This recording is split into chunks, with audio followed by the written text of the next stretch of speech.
ആട്ടെ ഭീമൻ എന്തിനാ കാട്ടിപ്പോയത്? പൂ പറിക്കാൻ. ഏത് പൂവ്? കല്യാണ സൗഗന്ധിക പൂ. പൂ പറിക്കാൻ ഭീമൻ ഒറ്റയ്ക്കാണോ പോയത്, അതോ കൂടെ ആരെങ്കിലും ഉണ്ടായിരുന്നോ? അറിയില്ല. അറിയില്ല. ഇവിടെ അറിയോ? ആർക്കും അറിയില്ല. എന്നാ കവിത പറയൂ. കവിത ഞാൻ പറയണോ? കാനന ചായയിലടുമിക്കാൻ ഞാനും വരട്ടെയോ നിന്റെ കൂടെ. പാടില്ല പാടില്ല നമ്മെ നമ്മൾ പാടെ മറന്നൊന്നും ചെയ്തു കൂടാ.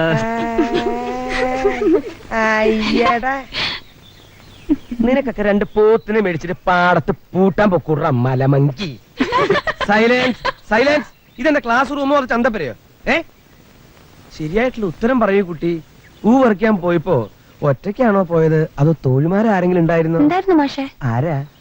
സിന്ധു സുമതി ഒക്കെ കൂടെ ഉണ്ടായിരുന്നു. കറക്റ്റ്.